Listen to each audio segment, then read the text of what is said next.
Trump has paused threatened US strikes on Iranian energy infrastructure. But a reported cyber attack on a UK power plant is raising questions over whether Iran is preparing to expand the conflict into an energy war.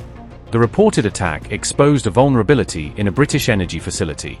The targeted plant was a small-scale generator, and officials say the outage did not affect the wider UK electricity system or national grid. Reports say Iran-linked hackers forced a UK power plant offline for 4 days in July.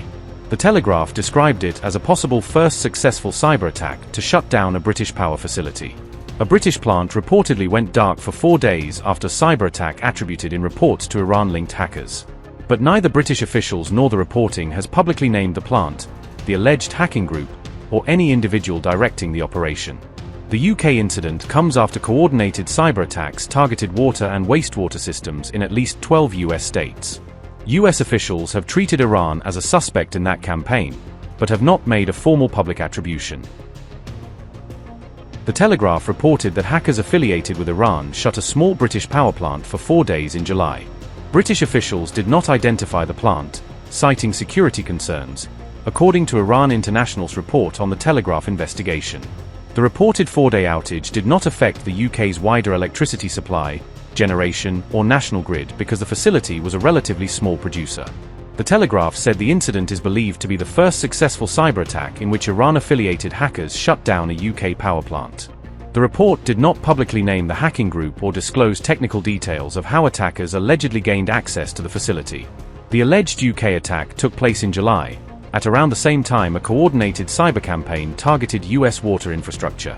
Cyber attacks targeted water and wastewater systems in at least 12 US states, according to multiple reports. Some utilities lost remote monitoring and control functions, while several shifted systems to manual operations. US officials and investigators said Iran was among the leading suspects in the attacks on water systems, but they have not formally attributed responsibility.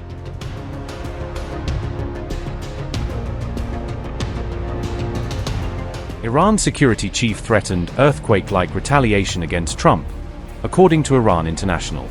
Mohsen Rizoi warned that Iran would strike back if Trump took further military or economic action against Tehran. He also warned Iran's neighboring countries against joining Washington's economic campaign, saying cooperation could make them targets.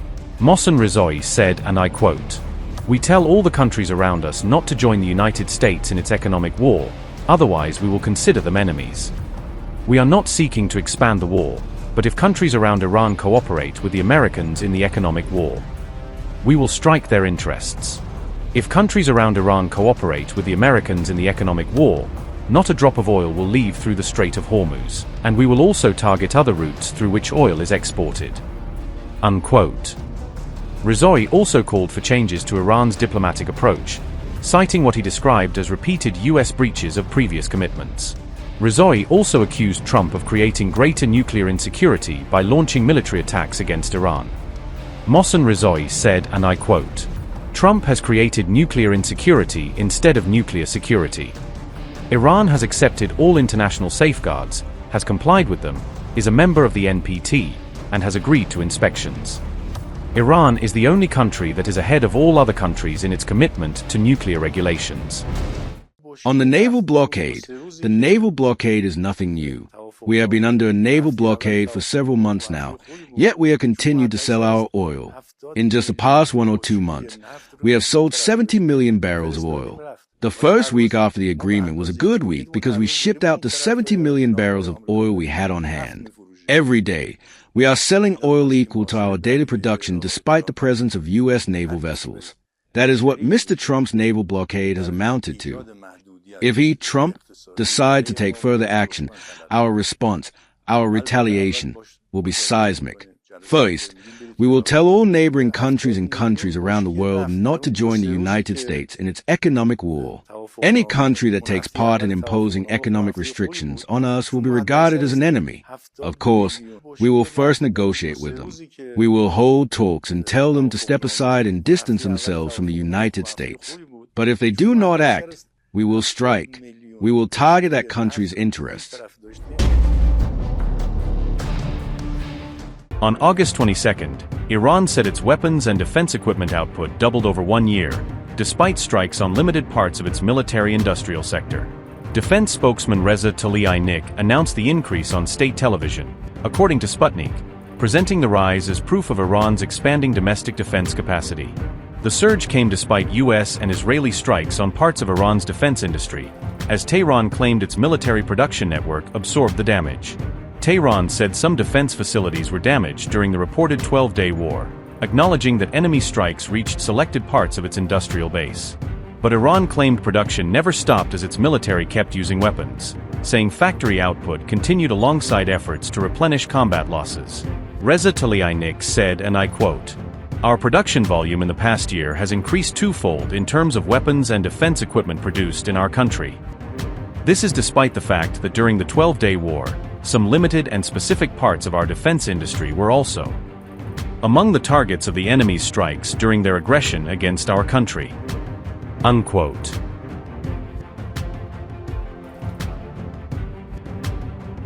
Tehran credited a vast supply network for keeping its defense production lines moving, spreading design, research and manufacturing work across thousands of domestic partners.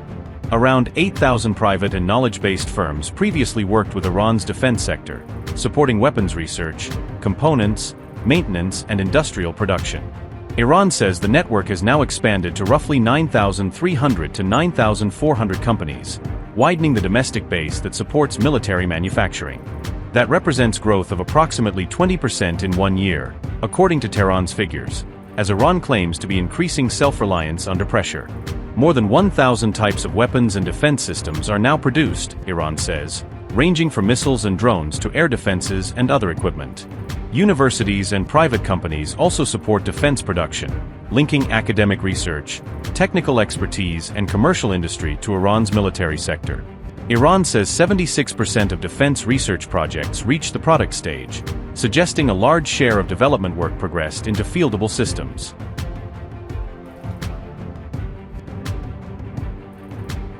Tehran also claimed its domestic arms industry can produce weapons far more cheaply, using local supply chains and indigenous technology to cut costs.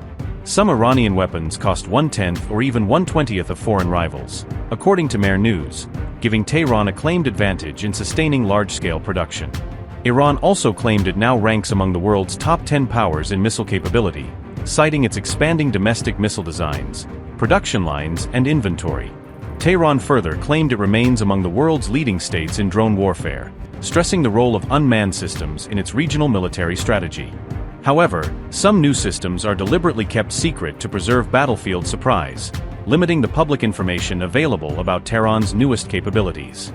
This comes as U.S. missile stocks have been significantly depleted during the war with Iran, increasing the importance of industrial capacity in any prolonged confrontation.